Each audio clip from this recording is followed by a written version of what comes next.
Therefore, we also expect that President Volodymyr Zelensky, and this seems to be where we differ from the government, he will respect this effort by the Poles and will also be open to certain suggestions from the Polish state, and will express gratitude to Polish soldiers, Polish citizens, and the Polish state.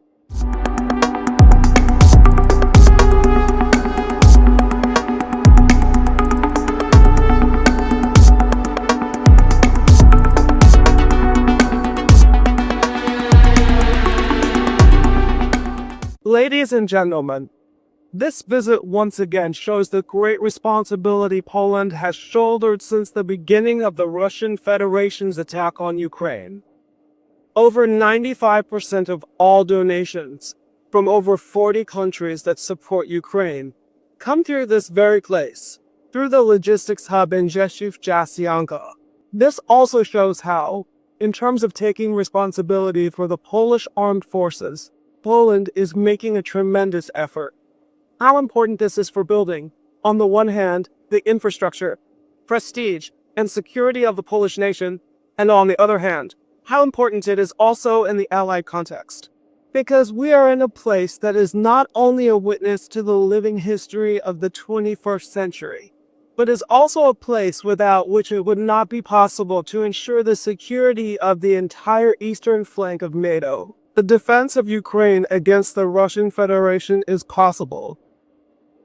Ladies and gentlemen, this is a place without which the functioning of NATO's eastern flank could not be maintained at this level.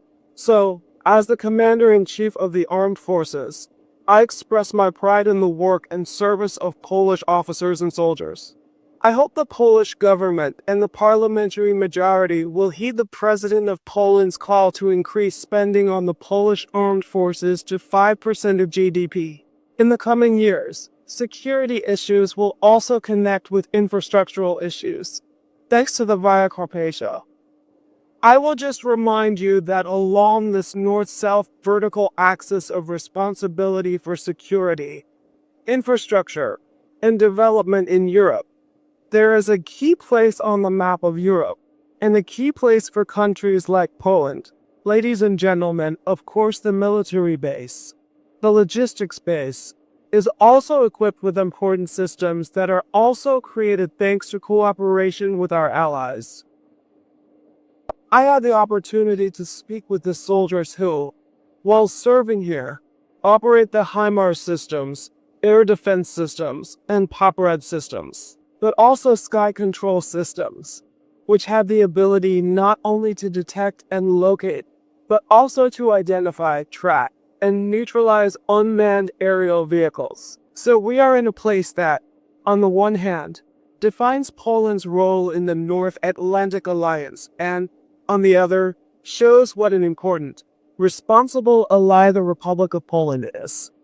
Mr. President, on defending Ukraine, you've called for aid and asked the government to appoint a representative. Do you believe your approach differs from theirs? Do you think this case should be coordinated on a national level? Of course, Mr. Editor, strategically, aid to Ukraine, which my visit today also expresses, after the Russian Federation's attack, is part of the Polish state's strategy.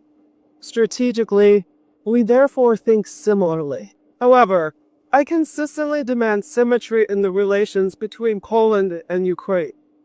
If we analyze the hundreds of thousands of donations that arrived, humanitarian aid, military equipment, ammunition, and if we see the great effort the Polish nation has made to help Ukraine, this does not change and is our strategic constant. Therefore, we also expect that President Volodymyr Zelensky, and this seems to be where we differ from the government, he will respect this effort by the Poles and will also be open to certain suggestions from the Polish state, and will express gratitude to Polish soldiers, Polish citizens, and the Polish state.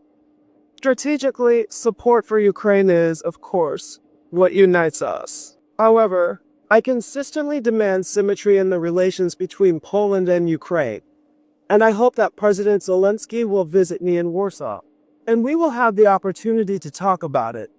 because there are also matters that Poland has to settle with Ukraine. Diplomacy or reality? I was saddened by the words of Prime Minister Donald Tusk. I recall my visit with President Steinmeier and Chancellor Merz, where I said that Poland, as a partner of Germany in the European Union and in the North Atlantic Alliance, Poland and the Poles want the issue of reparations to be taken seriously, of which my victory in the presidential election was also proof. I think that with our partners, and that is how we treat the Germans. After all, we can also talk about difficult issues, about issues that we have to resolve. I do not know of any solution to a historical or political problem, neither in terms of decency nor historical truth, in which the victims themselves pay for the evil inflicted by the occupier and the invader. So what Prime Minister Donald Tusk said in Berlin worries me greatly. I hope that Prime Minister Donald Tusk will apologize to the Poles for these words and say that it is just an expression of some misunderstanding. However, if I may convey a message to Berlin through the media on behalf of the Polish nation, I appeal to both the Chancellor and the President of Germany to seriously consider the issue of reparations owed to Poland for the destruction during World War II. I also count on being able to count on the Polish government in my efforts to seek compensation from the German state.